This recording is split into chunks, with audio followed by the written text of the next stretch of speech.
आपण माने वर्तमान जो प्रकार मलमूत्र त्याग करने पाई लाट्रिन व्यवहार करुचंती पायखाना व्यवहार करुचंती आम पिला बेले बा बहु वर्ष पर्यंत जे मेहनतर माने पायखाना सफा करुले आमे तांको मेहनतर बा हाड़ी बोली कही घृणा करुलु से आमरी मलमूत्र सफा करुले तांको आमे मेहनतर बोली कहूलु। ठाकुर अभिराम एटी गोटे पदरे चेतई देले जे आम मलमूत्र को प्रथमे किए सफा करुला आम बापा किंबा आम माँ किंबा आम घरर आई बा भौणी यही माने ही सफा करुले ताले मेहनतर सफा कला बेले ताकू आमे अस्पृश्य बोली भावुचु कि जो माने मेहनतर कार्य आमर आम जीवनर प्रथम पावच्छरे बा प्रथम सोपान रे करितिले आमे तांकू पूजा करूछु। तेणु स्पर्श अस्पर्श भावना होची मनीष मनर गोटाए गोटाए कला बादल आकु मनीष ही तैयारी करिछि। तेणु विप्लवी सन्थ माने ये सब कथा उपरे से माने विश्व उद्गार करिसंति ना यह कदापि नुहे। ठाकुर अभिराम लिखिले माता जेउ परी पुत्रर मल मूत्र पोछई मेहंतर से ही पराए सुर सकल भाई माता जेउ परी पुत्रर मल मूत्र से ही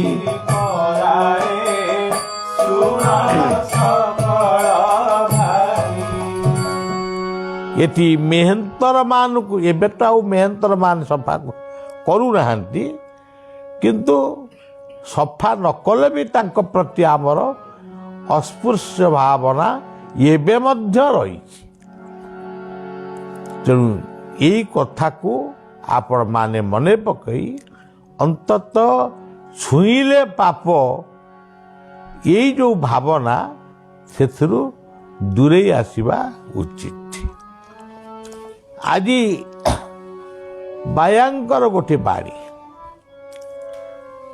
बाया आज कहउचंती दिने श्रीकृष्ण दुर्योधन घर को जाइथिले शांति दूत ही जाइथिले। भगवान श्रीकृष्ण जो शांति दूत ही जाइथिले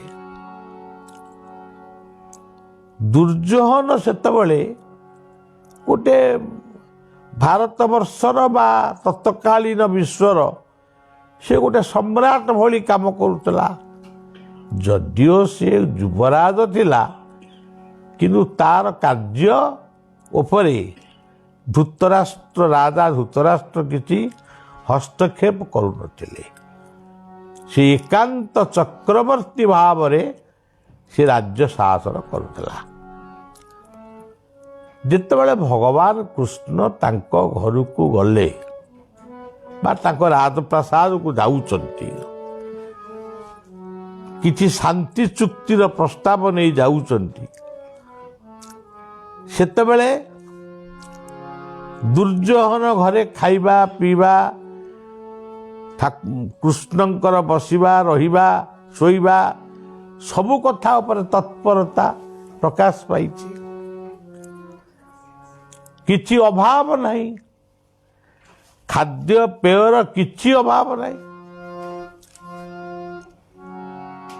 किंतु ଦୁର୍ଯ୍ୟୋଧନକୁ ଏଭଳି ଏକ ମାନେ ବ୍ୟବହାର ତାଙ୍କୁ ଦେଖେଇଲା, ଯେଉଁ ବ୍ୟବହାରଟି କୁ ମାଧ୍ୟମ କରି, ଯେଉଁ ବ୍ୟବହାର ତାକୁ ଆଳ କରି ଭଗବାନ କୃଷ୍ଣ ଦୁର୍ଯ୍ୟୋଧନ ଉଆସ ଛାଡ଼ିକିରି ଚାଲି ଆସିଲେ। ଚାଲି ଆସିବା ପରେ ସେ ପହଞ୍ଚିଲେ ବିଦୁରଙ୍କ ଘରେ। ଏହି ପ୍ରସଙ୍ଗଟି ଭିନ୍ନ ଭିନ୍ନ ଭାବରେ ଭିନ୍ନ ଭିନ୍ନ ମତାବଲମ୍ବୀ ମାନେ ମତ ଦେଇଛନ୍ତି। ବଳିଆ ମଧ୍ୟ ତାକୁ ଅନ୍ୟ ଭାବରେ କହେ, ସଭା ସମିତିରେ କହେ, କିନ୍ତୁ ଏଠି ବାୟା ଯାହା କହିଛନ୍ତି ସେଇ କଥାଟା କହୁଛି। ଯେତେବେଳେ ଭଗବାନ କୃଷ୍ଣ ଯେତେବେଳେ ଦୁର୍ଯ୍ୟୋଧନର ସଭାମଣ୍ଡପକୁ ଛାଡ଼ି ପଳେଇ ଆସିଲେ, ସେ କୋଉଠି ପହଞ୍ଚିଲେ? ବିଦୁରଙ୍କ ଘରେ ପହଞ୍ଚିଲେ। ବିଦୁର ସେତେବେଳେ କୋଉଠି ଥିଲେ? ସେ ଥିଲେ ଦୁର୍ଯ୍ୟୋଧନ ସଭା ମଞ୍ଚରେ ସେ ଥିଲେ। ଯେତେବେଳେ କୃଷ୍ଣ ପଳେଇ ଆସିଲେ, ସେ ଆସି ବିଦୁର ଘରେ ଯୋଉ ମୁହୂର୍ତ୍ତରେ ପହଞ୍ଚିଲେ, ବିଦୁରଙ୍କ ସ୍ତ୍ରୀ ସେ ସ୍ନାନ କରୁଥିଲା, ଗାଧୋଉଥିଲା। ଯେତେବେଳେ ସେ ଗାଧୋଉଥିଲା, ସେତିକି ବେଳେ କୃଷ୍ଣ ଆସି ବିଦୁର ତ ସଭାରେ ଥିଲେ, ବିଦୁରଙ୍କ ସ୍ତ୍ରୀର ନାଁ ଧରି ଡାକିଲେ। ବିଦୁରଙ୍କ ସ୍ତ୍ରୀ ଭାବିଲେ, ଏ ତ ମାନେ ସେ ଜାଣିପାରିଲେ, ଭାବିଲେ ନୁହଁ, ଜାଣିପାରିଲେ ଇଏ ଡାକ ହେଉଛି ଭଗବାନ କୃଷ୍ଣଙ୍କର। ସେ ତ ବହୁତ କୃଷ୍ଣଙ୍କୁ ଭଲ ପାଉଥିଲେ। ତେଣୁ ସେ ଯୋଉ ଅବସ୍ଥାରେ ଗାଧୋଉଥିଲେ, ସେଇ ଅବସ୍ଥାକୁ ନେଇକିରି ସେ କୃଷ୍ଣଙ୍କ ପାଖକୁ ଧାଇଁ ଆସିଲେ ତନ୍ମୟ ହେଇ। ସେତେବେଳେ ବିଦୁରଙ୍କ ସ୍ତ୍ରୀଙ୍କ ଦେହରେ ଲୁଗା ନଥିଲା। ଯେତେବେଳେ ଭଗବାନ କୃଷ୍ଣ ଦେଖିଲେ ଯେ ବିଦୁରଙ୍କର ସ୍ତ୍ରୀ ଏଇଭଳି ଭାବରେ ମୋ ଡାକ ଶୁଣି ପଳେଇ ଆସୁଛନ୍ତି, ତାଙ୍କ କାନ୍ଧରେ ଯେଉଁ ଉତ୍ତୁରୀଟି ଥିଲା କୃଷ୍ଣଙ୍କ ସ୍କନ୍ଧରେ, ସେ ଉତ୍ତରୀଟିକୁ ବିଦୁରଙ୍କ ସ୍ତ୍ରୀଙ୍କ ଦେହକୁ ପକେଇ ଦେଲେ। ତାପରେ ବିଦୁର ସ୍ତ୍ରୀ କ'ଣ କଲେ ନା କୃଷ୍ଣଙ୍କୁ ବସିବାକୁ କହି ଦୌଡ଼ିକିରି ଗଲେ। ଗୋଟିଏ କଦଳୀ କାନ୍ଦି ଗଛରେ ପାଚିଥିଲା, ସେ କଦଳୀ କାନ୍ଦିଟିକୁ ଆଣି ତାଙ୍କ ପିଣ୍ଡା ବା ବାରଣ୍ଡାରେ ରଖିଲେ। ଗୋଟି ଗୋଟି କରି କଦଳୀଟାକୁ ଖାଇବାକୁ ଦେଲେ। ତେଣେ ବିଦୁର ଖୋଜୁଛି କୃଷ୍ଣ ଗଲେ କୁଆଡ଼େ, କାଳେ ମୋ ଘରକୁ ପଳେଇଲେ କି? ସିଏ ଖୋଜି ଖୋଜି ଆସି ଯେତେବେଳେ ତାଙ୍କ ଘରେ ଦେଖିଲେ କୃଷ୍ଣ ବସିଛନ୍ତି, କଦଳୀ ଗୁଡ଼ିକ ଗଦା ହେଇଛି, ଚୋପା ଗୁଡ଼ିକ ଥୁଆ ହେଇଛି। ଚୋପା ନାହିଁ, କଦଳୀ କିନ୍ତୁ ଗଡୁଛି। ଇଏ ଦୃଶ୍ୟ ଦେଖି ବିଦୁର ତାଙ୍କ ସ୍ତ୍ରୀଙ୍କୁ ଅତି ଗାଳି ଦେଲେ। କହିଲେ, ତୁମେ କୃଷ୍ଣଙ୍କୁ କଦଳୀ ଖୁଆଉଛ, ବହୁତ ଭଲ କଥା, କିନ୍ତୁ କଦଳୀ ଗୁଡ଼ିକ ତ ଥୁଆ ହେଇଛି ଘରେ, ଗଡୁଛି, ସେ ଚୋପା ଗୁଡ଼ିକ ନାହିଁ, ମାନେ ତମେ କୃଷ୍ଣକୁ ଚୋପା ହିଁ ଖୁଆଇଛ। ବିଦୁର ଏ ପାଖରେ ଗାଳି ଦଉଛନ୍ତି ତାଙ୍କ ସ୍ତ୍ରୀଙ୍କୁ, କିନ୍ତୁ ଭଗବାନ କୃଷ୍ଣ ଏତେ ଦୟାଳୁ, ସେ କିନ୍ତୁ ହସୁଛନ୍ତି। ତେଣୁ ବାବା କହିଲେ, ଭକ୍ତର ଭାବନା, ଭକ୍ତ ପାଇଁ ଭଗବାନଙ୍କର ହୃଦୟ ଏଇଭଳି ଉଦାର। ସେ କେତୋଟି ପଦ କହିଲେ, ଭକତ ଅଟଇ ମୋହର ସମ୍ବଳ, ଭକ୍ତ ଅଟେ ମୋର ଜୀବର ଜୀବନ, ଭକତ ମୋହର ଭକ୍ତ ଅଟେ ମୋ ଜୀବନ, ଭକ୍ତ ଦେଲେ ବିଷ କରଇ ମୁଁ ପାନ, ଭକ୍ତ ଦେଲେ ବିଷ କରଇ ମୁଁ ପାନ, ଅଭକ୍ତର ସୁଧା ନ କରେ ଗ୍ରହଣ, ଅଭକ୍ତର ସୁଧା ନ କରେ ଗ୍ରହଣ, ଭକତ ଅଟଇ ମୋହର ସମ୍ବଳ, ଭକ୍ତ ଅଟେ ମୋର ଜୀବର ଜୀବନ, ଭକତ ଅଟଇ ମୋହର ଭକ୍ତ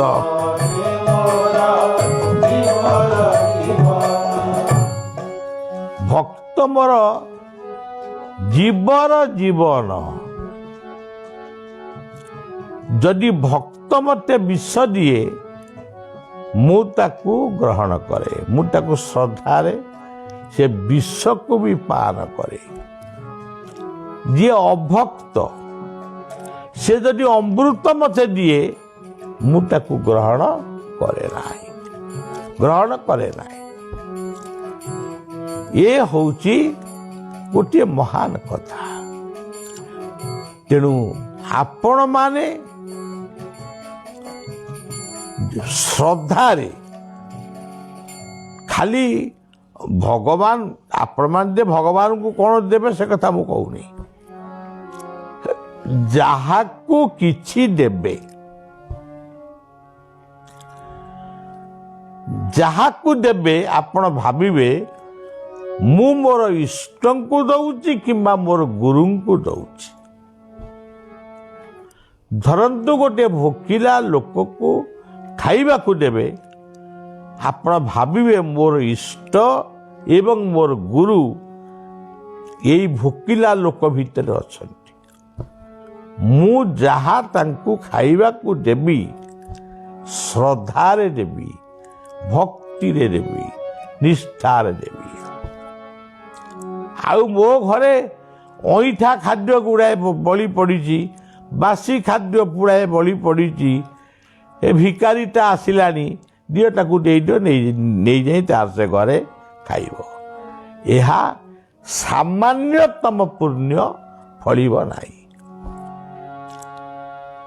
ତେଣୁ ଆପଣମାନଙ୍କୁ ମନେ ରଖିବାକୁ ପଡ଼ିବ, କେତେବେଳେ କାହାକୁ ଗୋଟେ ବସ୍ତ୍ର ଦେବେ, କି କମଳଟିଏ ଦେବେ, କି ଚାଦରଟିଏ ଦେବେ, କି ସୁଟରଟିଏ ଦେବେ, ଶ୍ରଦ୍ଧାରେ ଦିଅନ୍ତୁ। ଆପଣ ଭାବି ନେବେ ସିଏ ଘୋଡ଼େଇ ହେଉନି, ମୋ ଠାକୁରଙ୍କୁ ମୋ ଗୁରୁଙ୍କୁ ମୁଁ ଘୋଡ଼େଇ ଦେଉଛି। ଏଇଭଳି ଭାବରେ ଆପଣମାନଙ୍କର ଦାନ ଆଉ ଯତ୍ନ ଇଏ ସବୁ ରହିବା ଦରକାର। ଭଗବାନ କୋଉଠି ଅଛନ୍ତି? ସିଏ ଆମେ ଭାବୁଛୁ କେବଳ ମନ୍ଦିରରେ ଅଛନ୍ତି, ଏ କଥାଟା ଭାବି ଦେଉଛୁ। ନାଇଁ, ସେ ମନ୍ଦିରରେ ଅଛନ୍ତି, ସେଥିରେ କିଛି ଭୁଲ ନାହିଁ, କିନ୍ତୁ ସିଏ ପ୍ରକୃତରେ ଜୀବନ୍ତ ଭାବରେ ଅଛନ୍ତି ଆମ ହୃଦୟରେ, ଆମ ମନରେ, ଆମ ପ୍ରାଣରେ। ଏଇ ମନ ପ୍ରାଣ ହୃଦୟର ଦେବତାଙ୍କୁ ଭଲ ପାଅ। ଯେଉଁ ଇଷ୍ଟାର୍ଘ୍ୟ କଥା ବଳିଆ ଆପଣମାନଙ୍କୁ ବହୁତ ଥର କହିଛି, ଇଷ୍ଟାର୍ଘ୍ୟ କହିଲେ କେବଳ ଇଷ୍ଟଙ୍କର ପୂଜନ ପାଇଁ, ଫୁଲ ଚନ୍ଦନ ପାଇଁ ଯିଏ ଦାନ କରେ ସିଏ ହେଉଛି ଇଷ୍ଟାର୍ଘ୍ୟ। ସେ ଇଷ୍ଟାର୍ଘ୍ୟର ଗୋଟିଏ ଅଂଶ। ଆଉ ଗୋଟିଏ ଅଂଶ ହଉଛି ଅନେକ ଲୋକଙ୍କର ଭୋଜନ, ସେମାନେ ପ୍ରସାଦ ପାଇବେ। ସେ କହିଛନ୍ତି ଭାଗବତରେ, ଜୀବକୁ ଭୁଞ୍ଜାଇ ଭୁଞ୍ଜଇ। ତେଣୁ ସେଇମାନଙ୍କ ଭିତରେ ଭଗବାନ ପ୍ରକୃତରେ ଖାଉଛନ୍ତି। ଇଏ ହେଲା ଗୋଟିଏ ଦିଗ। ଆଉ ଇଷ୍ଟାର୍ଘ୍ୟ କିଏ? ବୟସ୍କ ବୁଢ଼ା ବୁଢ଼ୀ ମାନେ, ନିରାଶ୍ରୟ ବୟସ୍କ ବୁଢ଼ା ବୁଢ଼ୀ ମାନେ ଯଦି ଅଛନ୍ତି, ତାଙ୍କ ପାଇଁ ଆମେ ଯଦି ଇଷ୍ଟାର୍ଘ୍ୟ ଦେବା, ସେ ଇଷ୍ଟାର୍ଘ୍ୟ ନିଶ୍ଚିତ ତାଙ୍କର ଔଷଧ ବା ତାଙ୍କର ଖାଦ୍ୟପେୟରେ ନିଶ୍ଚିତ ଭାବରେ ଲାଗିବ। ଏହାଠାରୁ ବଳି ବଡ଼ ପୁଣ୍ୟ କ'ଣ ଅଛି? ଯଦି ଆଶ୍ରମରେ ପିଲାମାନେ ଅଛନ୍ତି, ବିଦ୍ୟାର୍ଥୀମାନେ ଅଛନ୍ତି, ସେମାନଙ୍କୁ ଯତ୍ନ କରିବାକୁ ହେଲେ ଇଷ୍ଟାର୍ଘ୍ୟର ଆବଶ୍ୟକ ରହିଛି। ଏ ଇଷ୍ଟାର୍ଘ୍ୟ ସେମାନଙ୍କ ପାଇଁ ଖର୍ଚ୍ଚ ହେବ। ଯଦି ଗୋଶାଳା ରହିଛି, ଗାଈମାନଙ୍କ ପାଇଁ ଖର୍ଚ୍ଚ ହେବ, ଗାଈମାନେ ତାକୁ ଖାଇବେ। ସେଇ ପଦଟି ଜୀବକୁ ଭୁଞ୍ଜାଇ ଭୁଞ୍ଜଇ। ଯଦି ଗୋମାତାଙ୍କ ପରେ ଯଦି ଶ୍ୱାନ ବା ଅନ୍ୟାନ୍ୟ ପଶୁପକ୍ଷୀମାନେ ଗୋଟିଏ ଆଶ୍ରମରେ ସ୍ଥାନ ପାଇଛନ୍ତି, ସମସ୍ତଙ୍କ ପାଇଁ ଖର୍ଚ୍ଚ ହେବ। ଏବଂ ତାରି ଭିତରେ ଇଷ୍ଟଙ୍କ ପାଇଁ ଖର୍ଚ୍ଚ ହେବ, ଗୁରୁଙ୍କ ପାଇଁ ମଧ୍ୟ ଖର୍ଚ୍ଚ ହେବ। ତେଣୁ ଯଜନ ଯାଜନ ଇଷ୍ଟବୃତ୍ତି କରିରେ କାଟଇ ମହାବୀତି। ତେଣୁ ପ୍ରତ୍ୟେକ ମାସରେ ଆମେ ଆମର ଯେତିକି ସମ୍ବଳ, ସେଇ ସମ୍ବଳ ଭିତରୁ ଯେତିକି ଆମର ଶ୍ରଦ୍ଧା, ଆମେ ପ୍ରତ୍ୟେକ ମାସରେ ଯଦି ଆମ ଇଷ୍ଟ ମନ୍ଦିରକୁ ବା ଗୁରୁ ମନ୍ଦିରକୁ ପଠାଉ, ତାହେଲେ ତା ଦ୍ୱାରା କେହି ଗରିବ ହେଇଯିବେ ନାହିଁ, କିଛି ଅସୁବିଧା ହେବ ନାହିଁ, ବରଂ ଅନେକ ବିପଦରୁ ଆମେ ରକ୍ଷା ପାଇପାରିବା। ତେଣୁ ସଜ୍ଜନ, ଆଜିର କଥା ଆଉ ବିଶେଷ ଭାବରେ କହିବାକୁ ଚାହୁଁନି। ଧୀରେ ଧୀରେ ସମୟ ଅତିବାହିତ ହେଉଛି। 2021 ମସିହା ବିଦାୟ ନେବ, 2022 ମସିହା ପ୍ରବେଶ କରିବ। ତେଣୁ ଏ 2022 ମସିହା ପ୍ରବେଶ ପୂର୍ବରୁ ବଳିଆ ଆପଣମାନଙ୍କୁ ସଚେତନ ରୁହନ୍ତୁ। ଏପର୍ଯ୍ୟନ୍ତ କରୋନା, ଓମିକ୍ରନ୍ ଏସବୁ ଯାଇନାହିଁ। ତେଣୁ ସଚେତନ ରୁହନ୍ତୁ, ଇଷ୍ଟଭିମୁଖୀ ହୁଅନ୍ତୁ, ଗୁରୁଭିମୁଖୀ ହୁଅନ୍ତୁ ଏବଂ ଇଷ୍ଟାର୍ଘ୍ୟ ଅର୍ପଣ କରି ମହା ବିପଦରୁ ରକ୍ଷା ପାଆନ୍ତୁ। ବର୍ତ୍ତମାନ ଆମେ ବୈକୁଣ୍ଠଙ୍କର ସେଇ ଗୀତଟିକି ଗାଇବା, କଥା ଶେଷ କରିବା। ତ୍ରିଭଙ୍ଗ ଛନ୍ଦେ ନୃତ୍ୟ କରି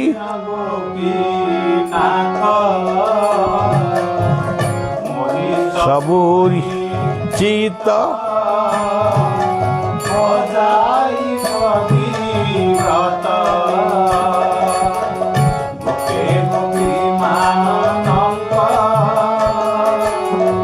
সারি দিয়ে সতী হুর দম্ভ